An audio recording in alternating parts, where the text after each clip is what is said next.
yanu ake yani mene bine ebani na le bi mu ami oje chere mom le sa no nyo pe ni fe mom bi no ke ba nye gbono iji ake no benke homo wone homo sane so ji no ni wo won to wole ni ji kusumi ni bi kroku be na afio no na fi ye ne ke binam ke wo fe wo ke wo na kuchu am ke famo wona ji shiko be ji ni tetela le bi mu ami oje chere mom le sane onye okpe no won ne bine heni wo yo niji heni won bayan de manye kenjeji wo ye be Accra Jamestown ni ngane bine waka wonumo niji ni abiu chirikwanda niji emumono chief fisherman ke ha Ghana state e ba nasanigba e keji achi homo wota wonye wajie niji wo ya yemni yake wo na baya na bana lueku ni keji kon le hunfi ojugba ka poto eke asheku eke ifi umanye no ba nyo fata wo Facebook niji o machine media kon like no share ke fi fefel ba o ngo shi la click fe ni amoto ne ameke wonye bi woke wa do prim wo habu mi she machi ma ben kenche ba jin shi ichon kaji achi etan ni akwa ho wo gbe fangbe kusun fe mo ichon kusun fe mo mle meniji eno poteni yom le bona ji oshishia ha hini akabashio ke ya hia ni bi kroku me ni sake woli ke ko make homo wona he oba na wole no machima benke nche ne ji nshi chomi e ka gbene woko wo hie gbe wote ni ofane mba manye manye papa afo no nyemi no bengene o anwo shida play ake wona be inhawo wo ba o hie ko ni wona sanje ko me amin glam no kenklen keji ake chief fisherman of the Ghana state ni Abiu Chirikwanda enumo meniji igbena poten ke bale kusumi fi mo ken jishishi ke agbena mo ken banagbe yo nche ora don ke sane papa no obi omne ken clean me ha kwele fe o manye ne member o manye ho ken jamedi ye wo shitamo ne mi lebi manpa no wota shine be wo ye abola o ya abola kotes mi abola acho bia ke abola wambe prakwawe wambe prakwawe ejibe wo ba be ifolo de jemeji eni wotane yo ke won kwe ni obi ake o miniji wulache ikusumi ne efio ke ha o mo woyeli dalen inyegbena ni player ojugba ye o mo woyeli mi ni kenna kan kusun we nfi ehin o mo woyeli miniji na kan kusun woye kusun ko ni wo cho ake inshobulemo ka ke inshobulemo miniji inshobulemo blofo ba ke purification of the sea no jino ni blofo chole shi wo call ake inshobulemo yo wo fe wole ake wolache fe wolache iko inshona ni iko wo yaloana ni iko loje mini ano ke ha ke wole ba je wo amena gba lo boy wo lo eba to landing beach alo eba to ima ke ni fe ye wula che gbe fan gbe ni ko alo ke mene moko ete ye nu emi ne ba gbe shipe le hu wula che no tumo ni a cho wula che ye kusun le fio dani mini ake wo mo inshobule mo ne ni ruo isane ni wie ke chon hie ne ke onake afio mowo calendar ni ana shiba na na madumo ni ana mafa ni ashu dada no pe no ni nyeseji inshobulemo ni inshobulemo wo ye jama won komi na ke twon ne ke kusun ne ke jama won ne ji atolo pia kesi wana ke ayimpai ni na iwe mo ke yimpai alo mo fia mo ni yompai ni ache na che afihe okropon ka che opia kesi enwon shia neje ni ke boji wolache gafe wolache onupa ye shia ne wo bia ni wo yo je sen wo ke yo wo lumo wo ke won yo lumo wo sen ni akeja jama won ka tobo ake wolache na ke bo ba ta sen no shiten wo ka boji wula che sha ne bonoji opian kese na room wana ke ko kwe wo che kino da fi wulinchi ye nungwa wa ke audio hini audio sofo na kan noji mi hu ye sha ne mi di ohini mi di sofo ke okwe ke aduma ni afana ashu dada mi peji wula che ni nyo ro mo ate ni ke okwe dress yen he ne ke ro mo address yen afepe ye fine mbo ni ne ke fine wo bule keke etumo gamanche adowa fine mini ebo na kan no ji fine mbo ni ne ke fine shika fine eye mingblam je ni wo buole keke akeke boji wula che wo shika fine wana ke tremason ni ikweni ye wo bule keke eye be ke programs na afeni bo wula che ubabuke ya woka wukwe ke afi udadawe ni peji wula che ni nye romoe ati ke mfai ke woshe udada choshishi na tashiye ke nigbesi tashipe ko le romo ba chano sakumo romo ba chano ke sakumo romo chano ata keke ubaga wula che no ubaga wula che ta na romo ni lejono ye udada choshishi enefe ye emingbamo ke minchomo je mininimba ni anake o wonsumo esani wo ibe shiwo be sanake la ta gendabi afumu ke jeblema dani mi ibashenno ni atomi nke o ko wo shia na samai ni yoyo banake wo ye wo samai no wonye tabro yafa wonye tumu yafa ehihie wonye ngofo ba ke home alo bele yeshishi wonye mbele yeshishi ne kani bi na fe abioe ne ba ehewa ni eyehiwale e ba tron game no mi alenu na chole ayawo ke leleke tabro na ken wili no no ji afunfan ya na ken he ye ko le mi nkesa kumo mi ken bi no ji no ni game ejo shin abo ni ba eyin lele ke tabro ne ke wuli ke je fante ke ba ne ba to shin le ba tron game be na wuli o da be na je na kan wo ya nu yin na kan ne ba tron ne fe ne ba isi ata ta na tra kata manso ta abio ye ni wo ko wo mene no o ba na tu ya fa e ye minate kata manso ewa mini bana chirikwanda ke atita nanno ke shehiku ni akunka me na ba akunka ni balake enye lo ya na ko ya ko don yo fambi akashi amenjwa me amenpasa cha amen basande ke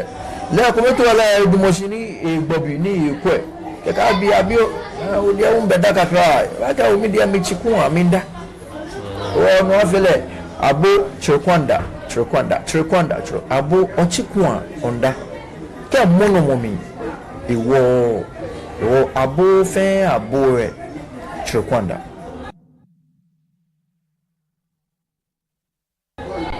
of Isablangbergi chirikwanda oke boji wula che bi ebono hunji wolomo bi ni wo bi egbe ichake ka tobo abio chirikwanda the first the second na me se pe chakio shigbele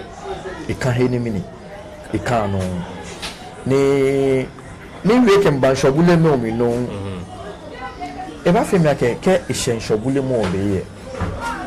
wo pro wula che me fen ke de lamba ke ba gbe gan machine ame fen amba bo ame na ye imbulu hunen ke akuche mpawo gan akuche mpawo e to mo beni wole asene gbesi otublo abura na kan ni ye fen wo ba pe o ye bi e ke inshi ahimbe jiye ke hena no bi kunkume ni wo ba ji kusun ko shishikire de ye bi e o ke da ba shwishi ni wo ba wo akuche mpawo ne na famo aba wo amegbe ni amekeya na ma ko wolo keba ka wo amegbe na kan le bi emi e blow mi kembang mejeje enumo wo ba ji amewu ka me ba ya nsho na ke wa agye amewu ka me fa na me yi mi mpe be ke ka ba hia pe won sa wo yi ke halle mutumo den che mi gi inshobule mo kusun won sa wo yi ke hanu ni na ka mutumo ni wo sha wo ke gbon fitai na na je ba won to ko hani gbe konkume alo nyeme konkume na oni bia me keke wo se e te shiken shibu ake le onu efio wo ene hiwo wo jama wo ni ji opia ke se le nche twa wa da fi ake dabi ne ke nutumo ne ka che bo se kon abo kwansa ankunu ano ofitai no wo ya no wa tun wo ji oshishi me ni ye galle na kan kusunwe ta twa no 1 the 12 ke ya wojinshi wo yanchi wo kenshi leshi be wo ba fa ke je bi ene ke wo fa ke je bi e wo ba ya Osama chonshi ko yi flo na mi e blohun choko maja me chojen Osama chonshi ke wo shi Osama chonshi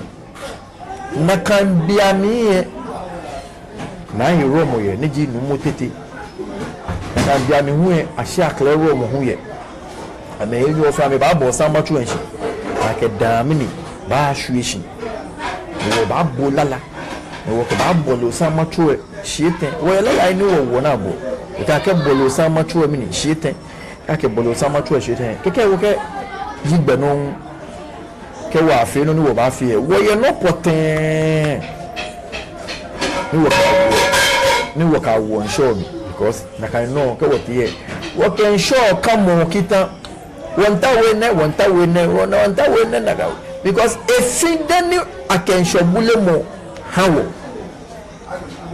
afehe ko agbeyin atonyin aka anana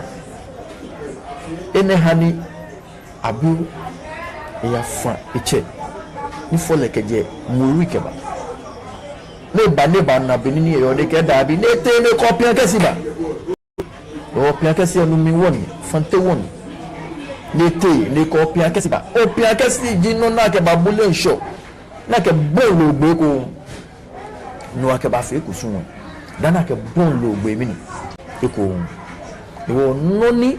no cho alo gbe no ni cho ni wo ke na ishobule mo ninu mi hu wo pe wo bule nsho yega mene ni osun fe no ngwa fe teman fe yeah she fair me kusun no jino ni mini afio she bo me dan wo la chepe bullion show nji nya bi o che kwanda je ni mawe beke bi o na ni tabe ni mawe she ye wo jami keno ni yo ni je na kan be ehe amate me ke ka rain of me ba me amen fitega keno ni yo ni je na kan be ehe amate ke ka rain of ba na me draga mo cause je min ke no ni inu kenona kemi kenoni humba na ye wojiami jinoni ruo bo omushishi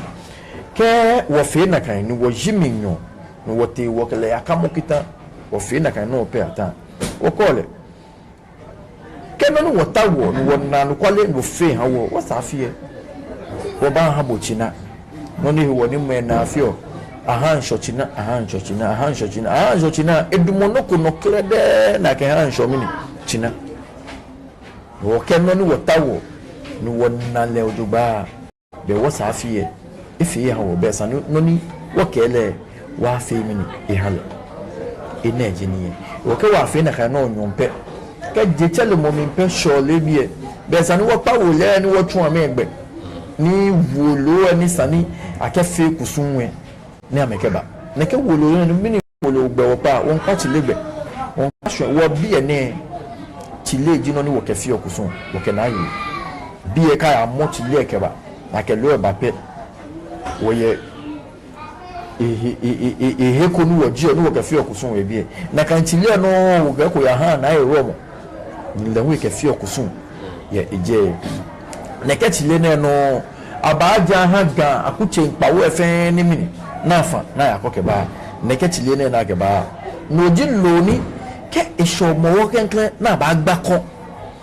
dana ba gbakon dana ba swani no ba je pope o ba swan o se ntumi ni ndan dana o ke ba je poke ba agbona o ba bon shamo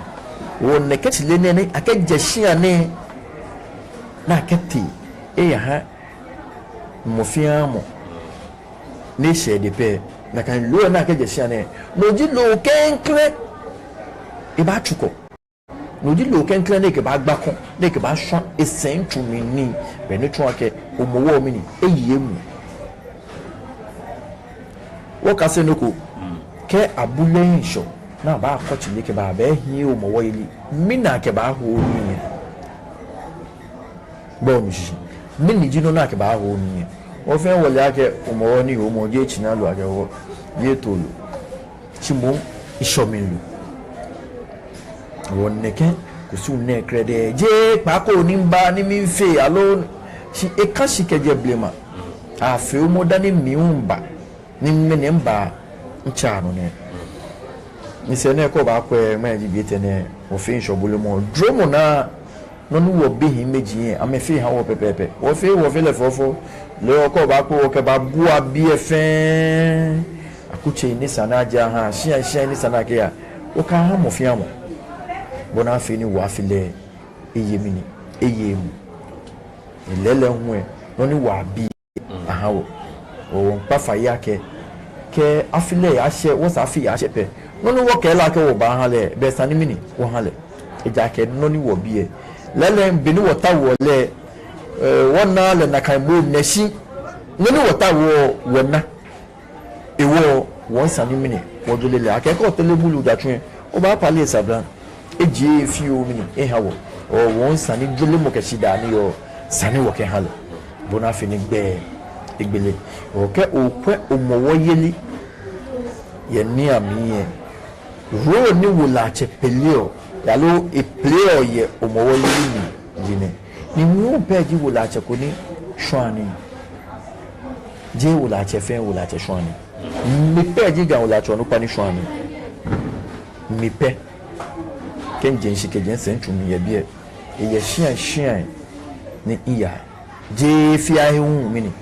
iya be pie me pi nu shishi ake me wula che hu nhwani ke je mi yi no ni min ba na ni min create ni ko shin ya feche dani ba she minu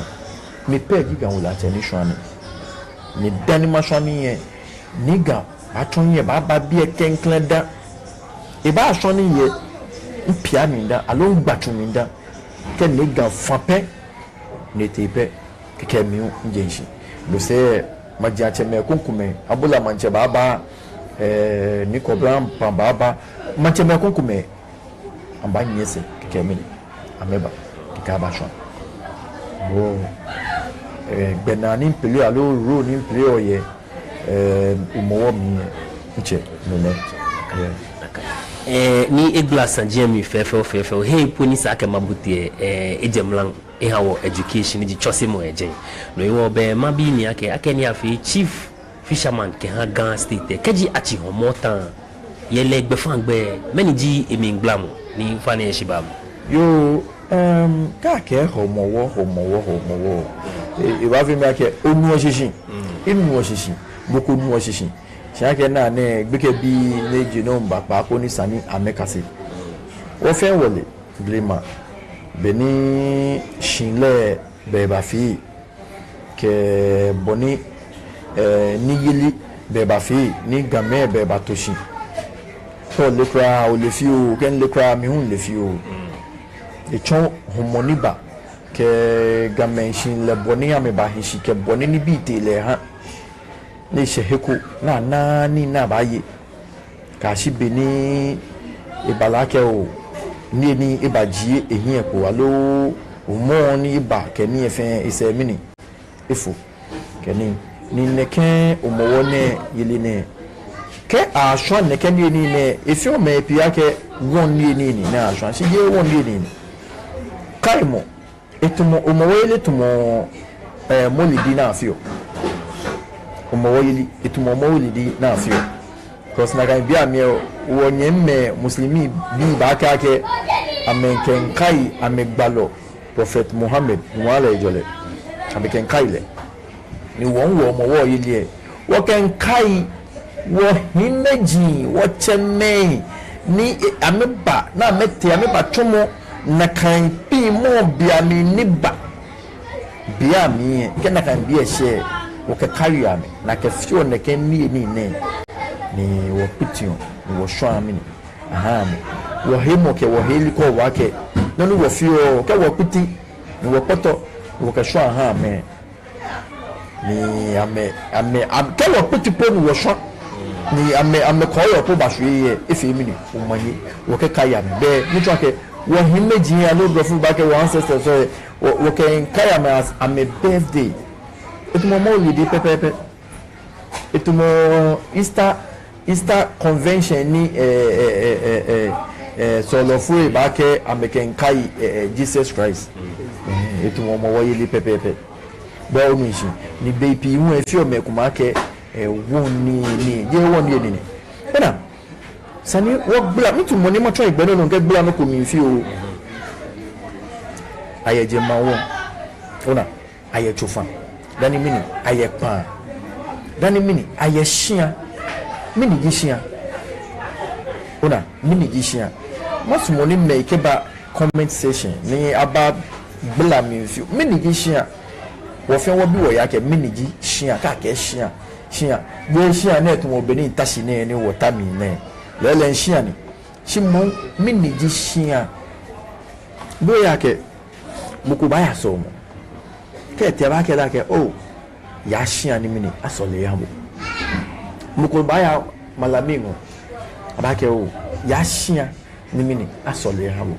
mukoke mukuba pe gbalo yo ba pe ba ke oh iche alo ma ya shia na asole ya bo wo bi wo ya ke mini gishia ye serve kafra ni meji ne ni mamo bi e alo no ni mamo nko no alo no ni yo pia mi e gishia dabi mini gishia ona shia na ni wota bie na ni wota bie me baba o me fe 2000 ba chon bie ke o ni ameton mo mini amese heni ntaye bie minjie mu mo no ni ntabie kenkle mo e ba ho enyo no e ba ho eteno e ba ho edwo no mini e ba ho ni dani kenkle no ho e abana se kole ni bakwese shi ame ato amake wula jeme shi ame bakwese neke me ne fe ame batomo bi amini keho bonu shi imeji instructor onupo ewoku hichi me na ji instructor pi e batom bi amini keho wo neke me ne batom bi ne fe keho bofo ba ke ancestors bonu shi ancestors the ancestors ama Jiminy shia ama Jiminy shia because if it more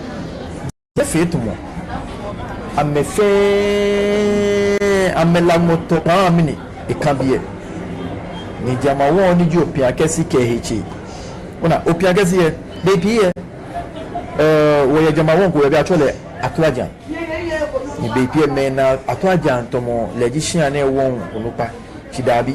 opia kesi legishia na won onupa ni opia kesi e ejije mo ji emomo ebi atwaja nji monimini emomo ke enyemi amesa ke enyemi sikafo ke ebi ona amejiji omo chi atwaja nji moni jiji omo wo mena tumo ni leji moni jiji omo le anatumo leji won onupa ni yo bie chi opia kesi ji won onupa chi wo yo onupa ni yo sha na eji atwaja cause leji monimini ejiji omo wo fe mi sanye ko gba ko ha atwaja ke leg ba ni na opia kesi because ke okay how opia kesi hu e ba fame ye le ni che baba le ka na ne shi to mo bi na ye shobule mo gbe na te na kele ba ni ba fe hu no me ji no ni mini akeye yin yo wo ba back to shia ni bona jama won le ye jeme kai mo ake ko te shia ni akebote sentu mpo na sole habo na je pupe abashia biya no ababa chami ake dan hwehia ni nekeshia bi na atwa me fe na me fe meni amete abo mi ta me na me hiko ati ye ko ba cha me pe o ke kutu aba wo beku ni se ne wo fe nshobule mo kusunwe inye kutu aye mbeku ken ye mpai mo fe ke je ganyo ninju ke ganyo ni e ka se ninju alu le kusunju I don't know one TV station ko post ni ji BNA TV le fe na kan post ni mo ba ha comment yesishi ake mini afio abeku hu ake ye mpai ona ewie ona ke mokoni eleni ni sani ebi ganyo ni isani ebi akewo maaba oke wo beku ni oke fiye ko na gbela mi ni echole because sane na ke meni ncho ye woji ncho ona minche hime ko me ni ameba chomo BFM ni ketin o sane na ke beji ni ncho ye jama woji ncho shi minche hime jinko minche shia because noni wo fio ke shia fitai alo ameba na ameba pia no wo fe ye mu because ameba fe ke chonye dan ni miehye no ni mbataje o je mi hiwalen ka fe don macha me na ameba so won kasi shi wonye wo kasi fe keta o ke cha me pe na ameba pe ken jomo ya je nuku no pe na kanje me we ke ba no shita na kanje pe yo mo je ni ba fe je bodon baby ni tashi ne mene iwo shirt fine iwo trouser o na mi gbomo konklo ke bu mama ni tabie solubono ba nam ke wo kaftan ni tashi solubono ba nam wo sanu na ke na ga mi ko ni bo ba na yen sha mi no bu mama o cha ke sanu na ke eni nta me e batabie ke hu o ke nye batabie ne ke pra mo fia mo ne batabie e be batashi ku won ke le tabie yeah nke bon ni tabie okay o fila ke o ni pe tabie dabi ke nye batashi pe se ni ji alo jamawo se na ke bubata no shinte dabi o ba fe wo la che ke o bata no pe me batara no o ko bata no pe plan ke ame won ameba ame fe ame ke butashi ame ha go gbe kemo ko ke no ko beje yen e male bele no ko yeji ka ke bo batashi agbene control ke ni bi ni ba fe je bodon amele chamen control mi ameni o be pi jamokoni e ko le na na lumo ye efe style ko o ba yu pe o ba ko na bu jamoni eno ta je ni jamoni henota je onini ni ona henota ukadi shika boni ni kometo o ba na ukadi o ba na ko keme o keme tasho keme yeni o na no fiano inna shane ke boni ni boyo na ke butaje o ba na ke o yelumo o ba na ho ke je bopoyo o keme nini o keme yi shika je boni ni no mehani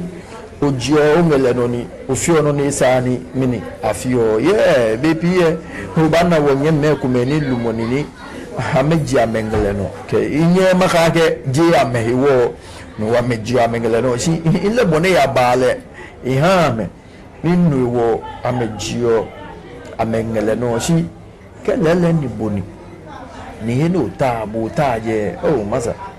forget mo ana ke boya India echunuko ana ke boya Korea taya felo na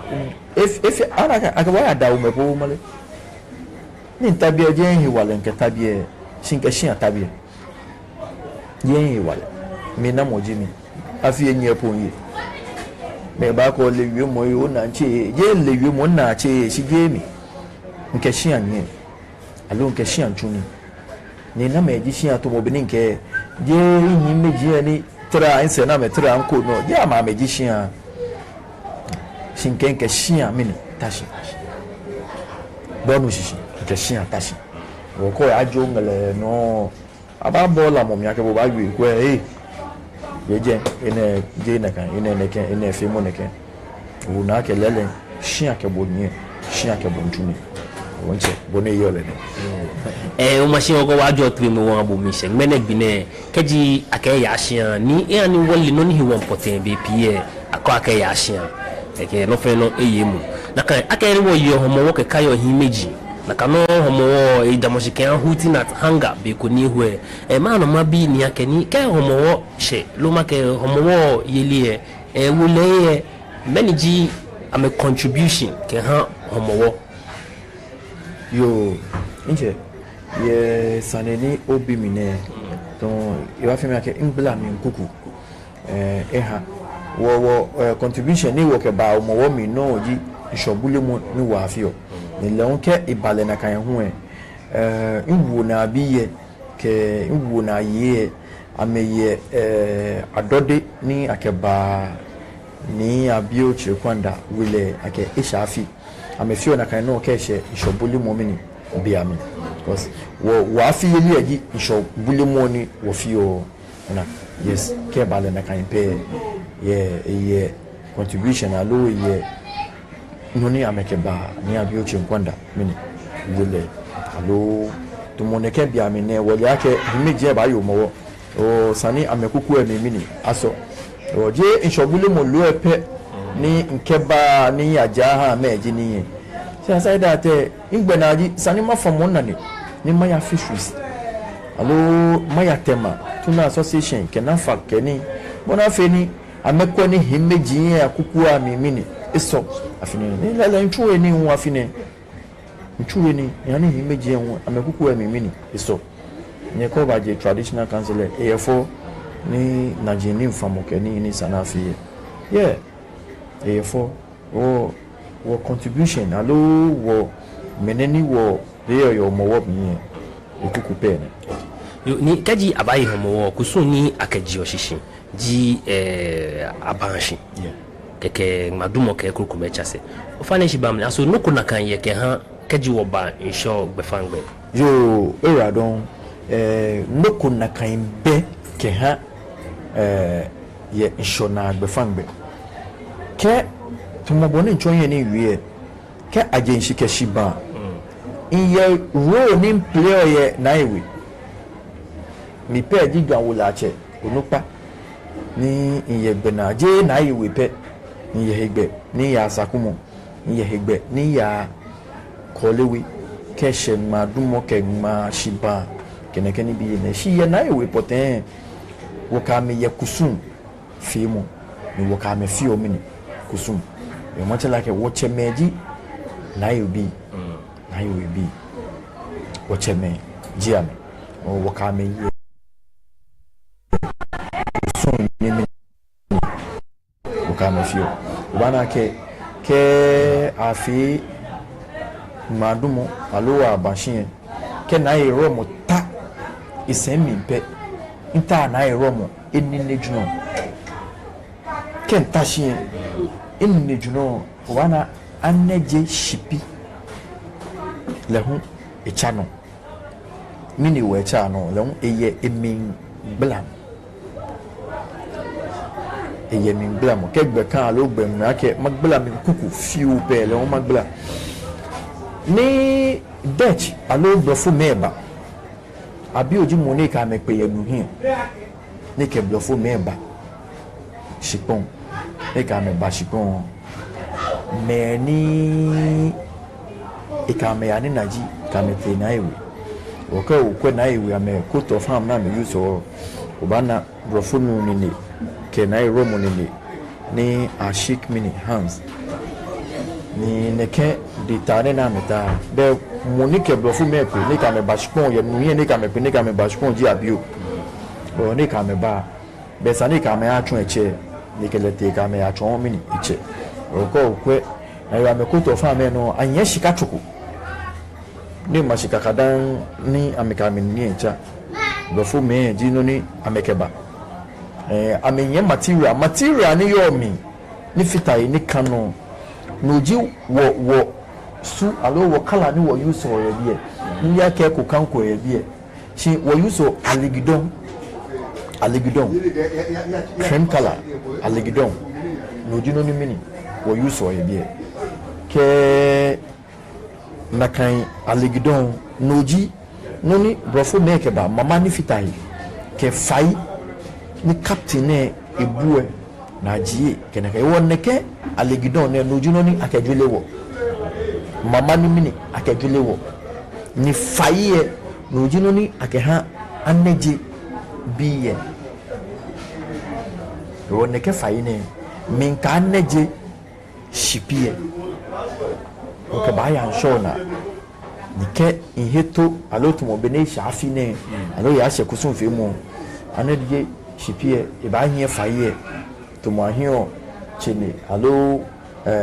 ahio sisie nike inheto we alo ogola ibrahim ba get revenue ke he to ya medie ke kenke wo faye ke he to ya medie kenke wo faye be no jinu ni ke wo bua na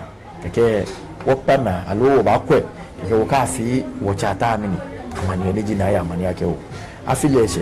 wo kusuni wo toni mini wo kebane wo faye akejule anejibi ni wo mama akejule wo naka mama no jali bidon wo no ju wo kala ni wo yuso wala yake mo ko chon ese ni ye bi ene wo yuso ne kan aligidon ne ke gba akocha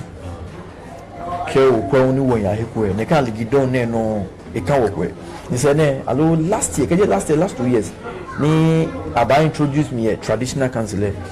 wana ken wo ku me ni mo fia mo ni nyese ken ba aligidon kan kwe makwe ke picture ko ye masa aligidon kan wo fen wo kwe wo noji kala ni mini wo yuso e be to mo be ni John Shibi e yuso yellow ni kan ni clan kwe ne wo aligidon noji wo suni yosio wo gbeno ni chon ni wo na aligidon jine be onu shisha beno ni chonu wona alegidon mujine ni blafo make ba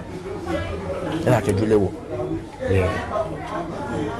ni maba bia ke kaji ehwe homo bi ne ke ashwani ye he ashwan kule unka ya nsho na oba bia ke no hu eshishi chomo dabi ashwani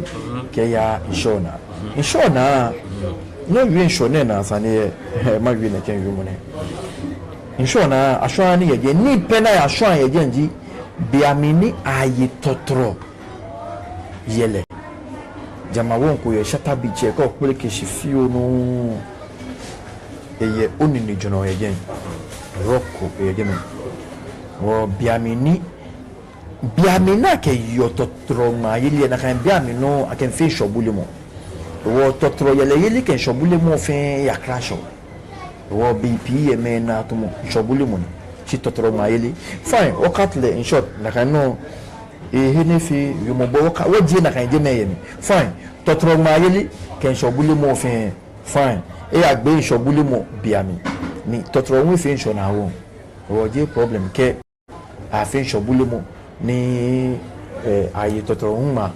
meke totoro ake bullion show ni shi ake totoro bullion show ke hani gajo ni twinjo la ba ni nyemi ale nyemi ni sumo afi sumo fine wo won fi wo kusun ake inshobuli mo kusun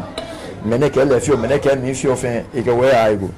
ka ayi totoro ile na ke lu ake bullion show ga tete ketete fe le amate ani nanle wula chenu chumo ni chumo wula eke wula chetuo nshona kusun efio nshona kusun na kan jeme eye paragraph 5 eye 5 eke wula chefio kusun tamo nshobulemo ese ba list wo mo ehun kusun ni mini amefio o be ke no ni mene ntabia ni yo ni je na kan be amate emale wo amen dragon amate be amen dragon eke ka rain off ke ni bia ko me ni yo e bia mene ne je na kan be amate eke ka rain off amen dragon ba ma me hani ga etoto na ga mini nukuna ni se ne watch gishi ankra make a video send me ake tag me keni ni ewe about inshona le che making clean batu inshona le bache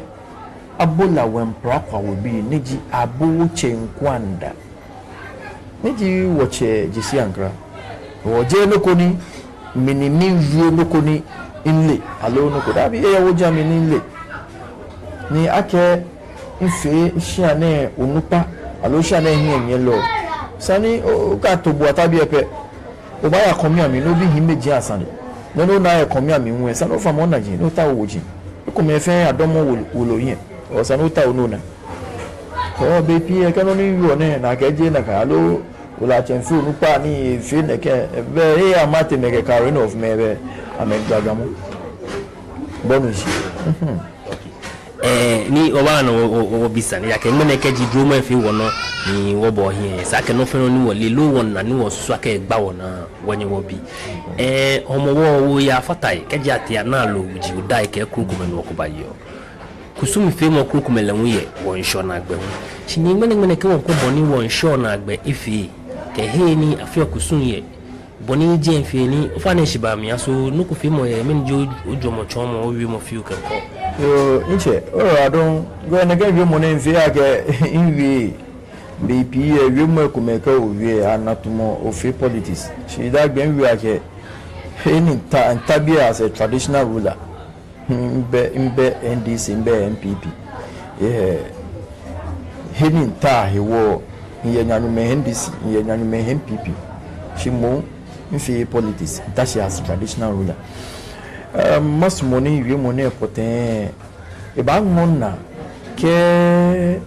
regional minister in nation ke wi money no e ba ngona ke Accra mayor in nation wi money no wo ko e muko tele je ke ya insure na ke e achi ahwe ingmegbe insure na nke gbe ye se mo ke measures ko me ingmeje o mo fi amo no yo jen ole ka ti ni abochi nkwanda ta ale no manyi mafi o ahwe na kan hwo mo mini ye gem wole nche mini wo kwe numbo ni no na fe bola ni nje kuma se hwiyo so bogo so ni mba fe faji ni kamomi gota ni kamomi agbagbo ni mba fe amena mu fe ekumencho odo mi nkemba ekumencho kweshi kemba ninke boyo gansho na efite osunsho na efite lansho na efite nungwa tashi ekume kete an kete pampam ke mo adan amensho na efite bini o fajine ni kamomi na fe ni mo na me kumenchi amedwe jalai ni bi a ti dwe fe dwe ken wumi ni ne bansho mi pe insho kron lokoni fa nabu kole nabu yen shomi sango nabu yen shomi eko nabu yen shom kete ya hu o jaji na fe ni wo fe no na ke fra na ba fe ke ni bi na fe amuna yen shona amuna yen shona jaji na tele awon shomi fe e sho esumo ni fu eji fe mini kejipo woye okay aka asa man general clinic anye ajeje gota mi lele ehin ke sana ji gota mi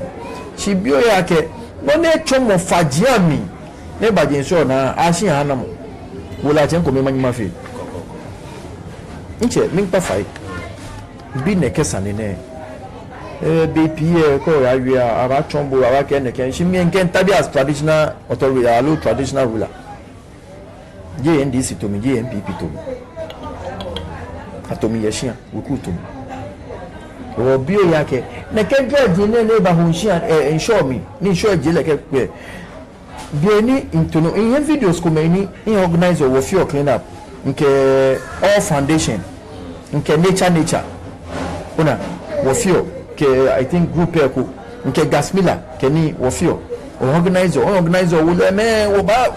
wo sa mi to ni daje in ni mi loje mi tele ke wo bola lo le mi because wona ke je wo tun ni ye ke je nkan hye ha wo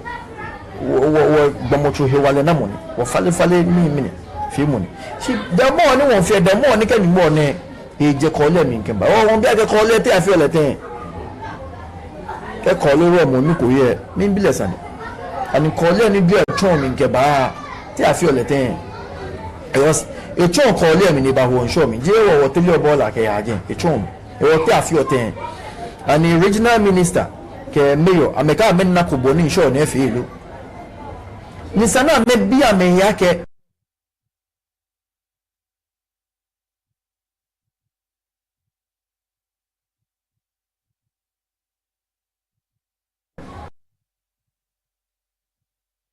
low na me yo fe ejo show me moko beni ba ka ye nshon lo no na me na ka me aka je tema po ke bapo na nge intervention na fe fite no na ke jo tema ke ba ke mi fe nshon mi lo ni o ka me feel like lo a me le ne jo aka jo costo ejo nshon mi dane ya costo na me na gbai mi nekeni ne ba ha me be min ka me mi helia me shi wọ́n kẹ́ ọ́nà ọgbà ṣíkò tè yọ ọ̀bí ẹ̀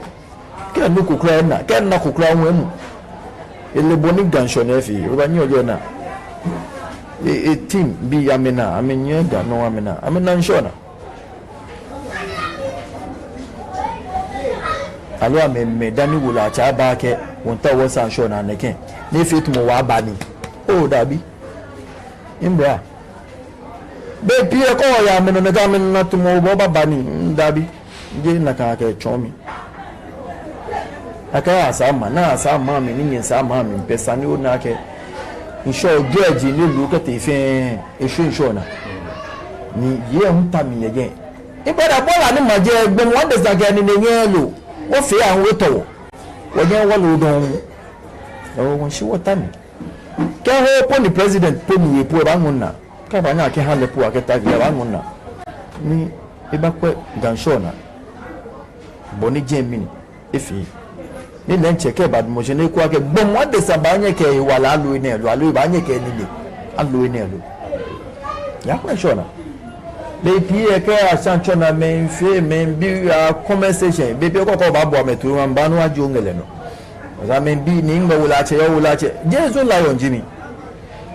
jesu lion jimi dabi lo bola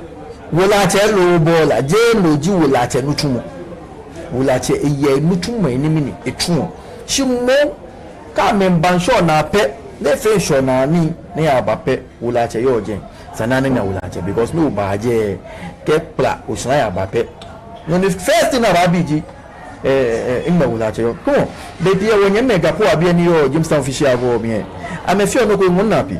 ni engineer say ke manager say wo ka me ya mini odogba won tunu tumo mini nyemme eto mo fie mo ni baba je ni be ba fe interview po alonu ko ka me ke gbogbo na ba ke yawo la che ma won first because no ba ke pla no go ba lo isu jija ni elo mepe na ba ara ke ngba wo la che yo yes wo ameke na kan bulu mini ha wo won ko ba ke mena bi ni wota ni interview ne wo ba fe ni nyemba office no wo ba fe yejime mania na gapo wa be first lo manager say first ni gbula mi no ni wo ba fe from jema me pon ba ke ya na wo la che da e wo ye na kan before ba ke cordial relationship alo na kan chapa ni una eto won feel lo mini ojugba before ba ke work in happiness won tuni na me ke wo ye ojugba ameke bule ha was wula cheme be o no shishi o iwe mo kuku pe ne be pie ko awe pi won tun amalelo o mi nke ameba ko ka me na ko masumo ni nye bi ashimo bo nya adumoje ni nya sha no ko fi oni nye ke maji ame e she me yode e she regional minister de ke ho po ba nye she president de po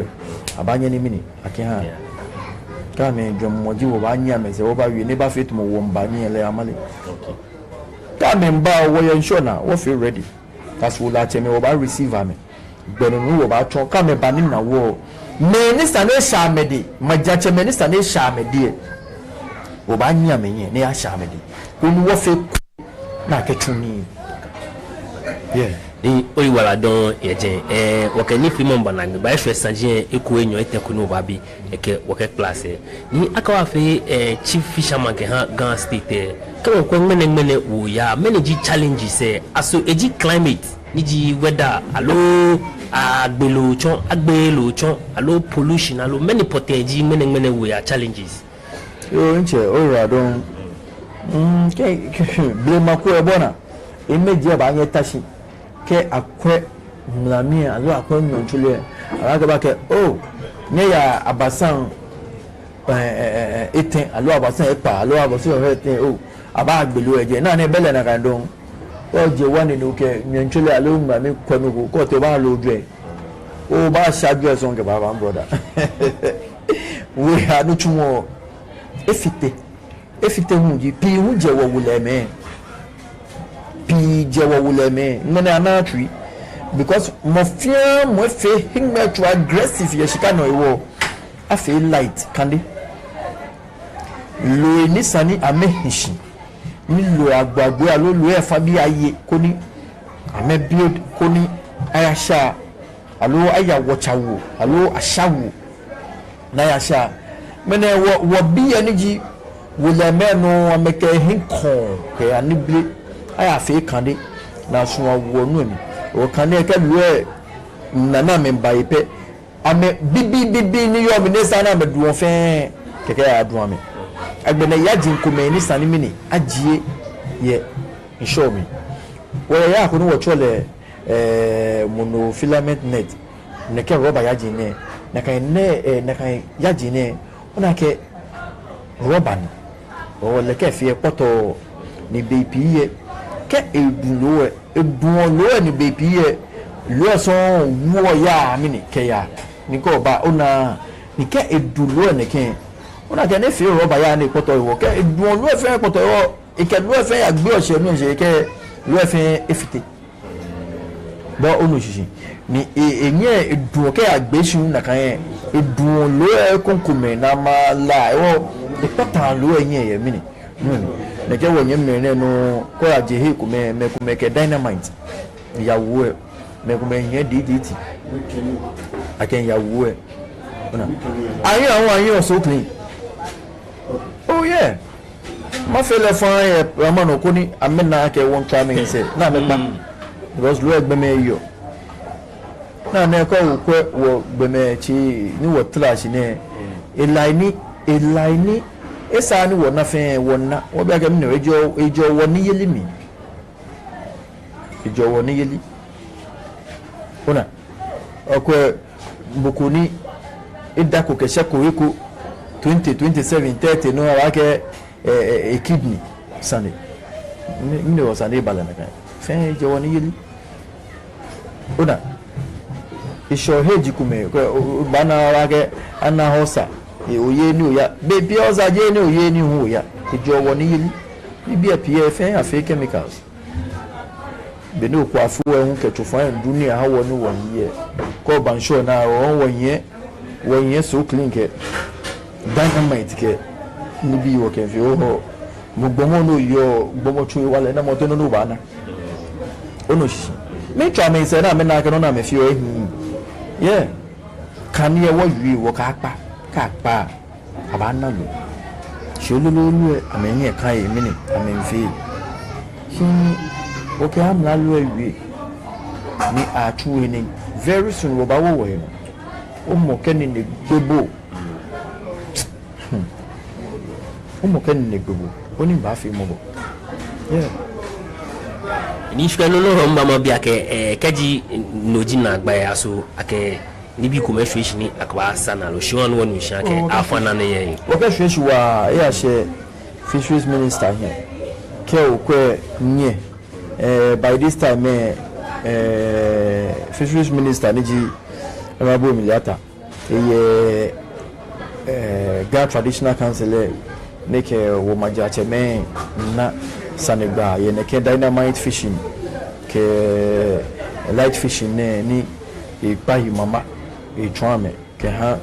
wo majache me no le yo male anukwale shi wo fanajin ye ele wo tashi wo wi ke ni wo ba tuwe ni oni waka woni fi mo bana gbishi esake manyama bi kaji wonkwe niji meni ochemeni ya wo lo make wo ya lo ye gbeko no aso ameke amla lo ye chakpan ko lo make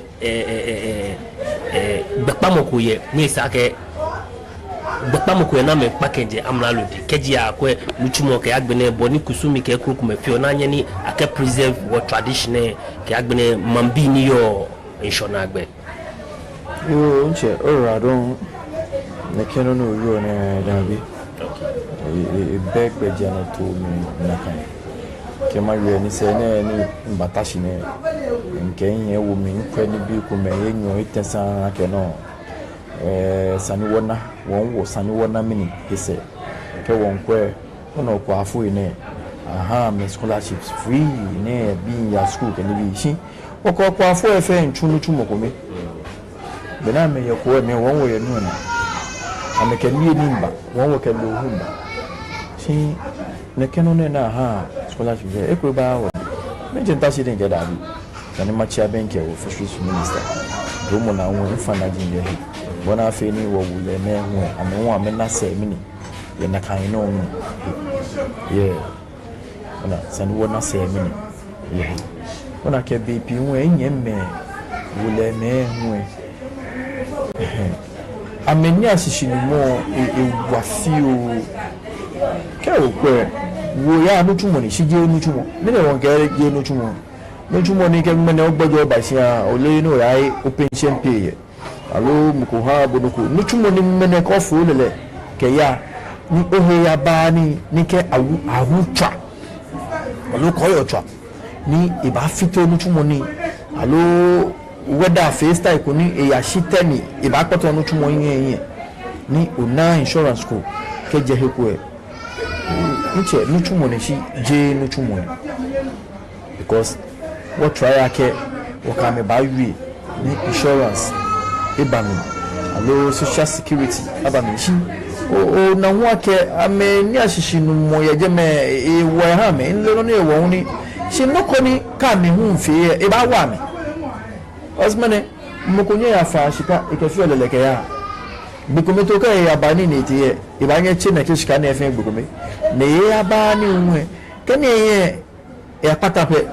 ibacho nyomoche owana na nyeze be ite nika ukwe neke woche ilele ne nwe ijalewa ni hemopo bia ne efia onto domo na nke Korea bi kume wake Gamashi Development Agency niji Gamada ame executive director ni dumona niji Dr. Dodu ye ni sene kele nye nuchumo kume ni ke Korea bi kume ba no won ni afi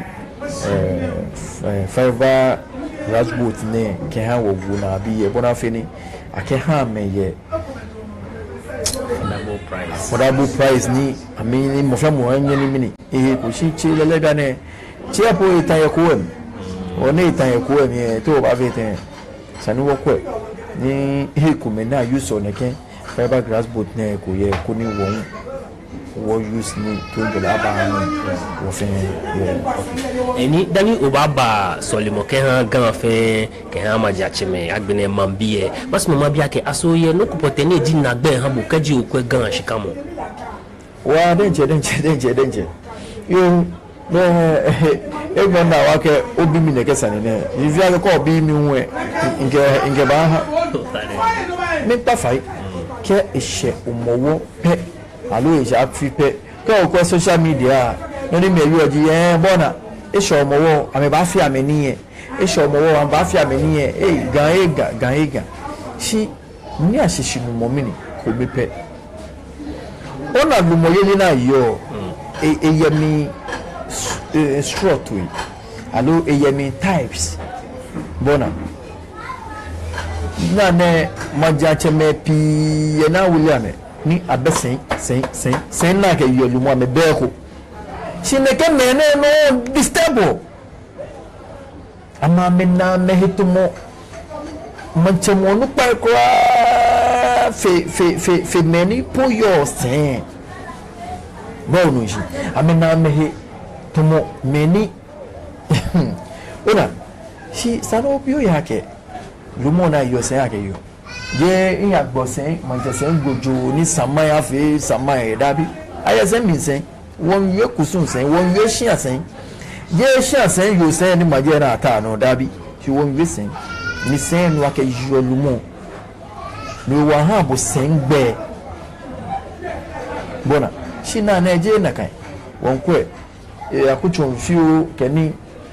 awule neke mene na awule ameno amana me wonjui ama me na me manchemo no pai min pa fai no ni pe yemo penin ke ba haji o mo fiamo na ke wulwe habo ake kwa shwani alo kucho ne ka afi ne ken bi alo mo ne ka afi won pa fai botuwe o mo wo afi yeli ni wo ken kai wo himeji alo wo cheme una wo cheme ni ake hanu wo ken kai ame ke won ye sani wo yele ye to enjole mi alo wo yele mi ni komi ba onu shishi sana yele ye mi ni komi una wo ke e afi be alo ya afi jumo alo ya afi manson alo no ko kefe emo ikena gba ya ha wo meni wo yo sin ifi ona agba mi ni iha bonu shishi ifi ona agba mi ni iha wo bona yeah o makpa fai o mo fiamo ni ahabo wo yake ka swani alo ka fe gidigidi alo ka fe nuko fa ne botu lo tuwe ni ko ne ke to enjole mini wo fe ni se afi le ko ko tu ku me ya je ko ye he ku me tashin osu wo o manjo ne le we ko ya je ko je sha fi ne won pa fai wo sumo ni wo ba nu na kan nuko ame anu wo ye le to enjole mi ko ni ma akashi din eha mini wo fe ni jomo ni o mo jomo ko yo ni ye jomo ko yo mi mo no sumo no ba na ona shi wo me ni wo fe wo ya ke won ta o de ke jomo ne wo na mele aga fila ke a fe ni ne na poto aso ne afun keke ni o ba wo o da makunta no ba bo jelo nge jomo ko yo mi ni ke o ta o na kan jomo ko bi o ba na si ko pe ne ona o mi pa fai afi bleu na ke yo mo ko ni jomo ni yo mi ni mo fi amwana ni o bia ke jomo ni yo mi na ke o mano mi ma bia ke aso gatete ke tete sa won wo ilu alo me ni yo nwepe esa mo fi amoyi ona esa mo fi amoyi brother esa mo fi amoyi bona esa mo fi amoyi no jino ni yo esa mo fi amoyi nke mena to na me bese mo ya me no me disturb shi ko yesen no tano no yo lumo no yo manche onche wo yo mo kwa ke wo hanye ni ene nye goi ke shiri wono mo ni yo ni le to le goyo ke goi pe jomo ame goi mo eji jomo ne shiri wono bonu shishi eji jomo ne shiri wono wo yo mpa ku ka ye ka cha ma ke o nye dumo asefle ni nye wo aflo ba mini ehwe wono bonu shishi nye dumo asefle ni nye wo aflo ba mini ehwe wono wo ne kan aflo ba ne mini gi aflo ba eji jomo mini loko jomo yemi ehwe mo fi amono ti mo nko na tuye jomo ba na lo na tuye no ike tu ike ni bi ya jomo no wo ga fi olumo si jomo yemi wo ke jomo yemi jomo sanofi no na mini jomo ye mi ne ke jomo na ke nfen kusun no fa ni tawo ina wo jomo yemi ka meta wa mbana be ke ni anu wole age jomo yemi pe be wo ka ji be ne a se jeje ne be ne pe shi saka woni wo fe woni bi ojugba ko ni ke afi e she ka basole mo ke krukume ke won meni won wo yo se e ke jomo issue no ma be ni ekumeko ni ikefumi ke kagbene ya ni e basole mo ha o ma jacheme ke won o ma bi e ke mi chon no fe no e be na ni ngene catching social media ta ni fa na shiba minji ojomo chomo ka okwe pramano ke ni bi fi mo ke krukume oh to me no ni makeji social media ki ejo no ni mehu ke fio ke beni ame handle social media chimi ke ma wi social media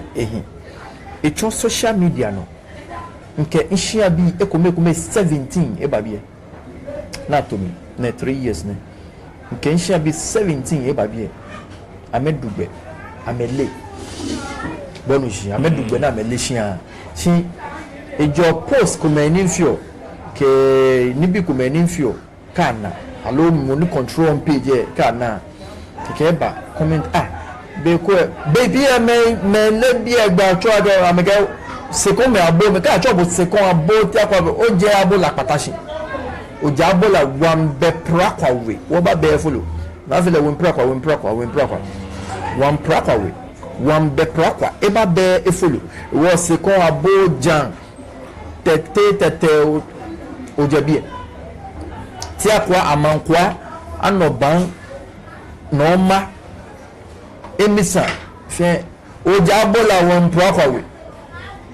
se confentrer en konu ojabola won prokawe bonu shi ojabola won prokawe ojabola patashi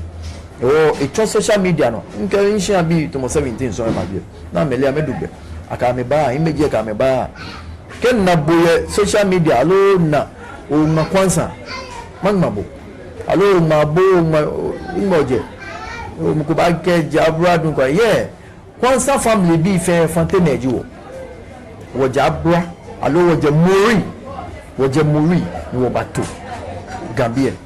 ko wonyeme kwansa bi ekume ye nyinyanu ekume abra dun kwa ekume ho ngati ekume ye kuma se gbefen ekume ye kwa ugbefen keni bra fe shi akome bi to kwa wonye me ko me hu ye oshuma ona kwansa bia ni oshuma wonye me si eso no beno na me chono na me wa mekebato da ona abua muriya ni woje ona muriya ni woje ajeje me no ayato man ayato abua dun kwa ayato takwa ayato takrade ayato kebanyanyanu ona si fe shi akometo mu woje na kan muriye no wo bato gambie ajabie ne aya to tashi akoble ajabie na aya to tashi akoble ajabie mekume hu yema ba o mishi wo gbe wonye ke wo kwe kwansa Solomon biye me kwansa yi wo fe nyeme ni se ne twa me ke o dabi ama me wo na kai wo na ke wo ni womba wo ke jama womba wo gbe ni ji wo gbe se kon abo meke ofen won gbe ni wo jama won le ton wo gbe ni ko fo mi ni o ba wo si me ni ba me ko me ba to sakumu me konsan bi e ko me ba to sakumu ame na ka me ni ba to sakumu o ba na ka me wo komite kwanza obele kwanza si ame fe fante me ni shona ke wo ke jama won ba ni won ba wo ke won ba wo le ton wo gbe ni ake inu ba wo wo laji bonu shishi wo laji ona chiminke na kenye mene fe oje kwansa Solomon Jio ne ke papa se bi ne onna se bi ne fe wo fe nye meji wo kwansa from the nye meji wo fonte meji wo ka achebo kombe kwansa komete kwansa la obele kwansa o fa ne fonte meji wo ekule mena me batu ye sakumo biye amena me bon sakumo biye gbe wo chame ma se ne me kwansa chi fonte meji wo oje muri ni aje ekon na batu muri fe sha kometo obiji wo awonche bene yole ni bobe se wa place homo bi nwe se wa suma ke uba solimo ke han ni gan lumo e krokume e ka gbene o mambie dienche kuni woke kwe ohiembe ye benam yo nche mi ha mo fe amo afi mi ha lumo fe lumo otie Israel Majesty kintaki taikochulu ke nchebwe nwon hido mi habu umanye ni mimbo do umanye ni mimbi afi ehabo o sa afi blene otashi ni se na no yo form bi otashi ni wona bobe ni wona abo no na alon tedin ko aka fo wotin pa fe pa no gbula e ba so yen efi na ke boya yi efi na ke boya ton efi na ya ton gbe ye mala no nju bu ko nju gba no gba no nju gogo no nju efi na ke boya yi na ya chogbe na chele ye papa mi na ya chele ye fun mi e be mo wo shia ma ha shian wo shia ma ha won ko shi wo shia ma ha shian mo no ni wo mbiji ejole petronjole wo fe po ni wo fe din ni wo ke yo mo wo ko ni petronjole mi ni aba won pa fai won nu ha shia iwe moji kemba me iwe ni afine ahuko ba twa ni lene shimbo kofo ni bi odugba ahu ani ba atwa eni nambo o makpa fai ake mi un ken hwe yomo ne ha aka ahu ko ba atwa aka ni e waka yomo wo lele message ni mo fia mo kera anukwale shimbo we kofo ni bi odugba ahu ani ba atwa eni nambo o mi ha mo fia mo afi o sa afi bi ne wona wo ne kenu no wo yigo na ka bi wo shin aka wo ye alon to din ko aka fo wo tin twa no manya ba nakai be enche ni kana sani gba ni ni abi chirekwanda ni enumo no Gas State FM wula che the chief fisherman ke Gas State o mashi TV wo ko wa jot pe mu abo mi se o hanyeli ake ni wo mo wo be se sa ko wole ni bi no ni wo hin pa no o ba kai ka wole hu o ba kase ni wole kuni wake mi chon going forward there o kwa fi woni bi ojugba ni jajemo ke jomo ni sake wonye wona eku ahwe wono ojugba o mashi TV waka ba jo to ne wo habo minhye wo ni ji homo wo diaries ni waka banye gbe no mene gbe ne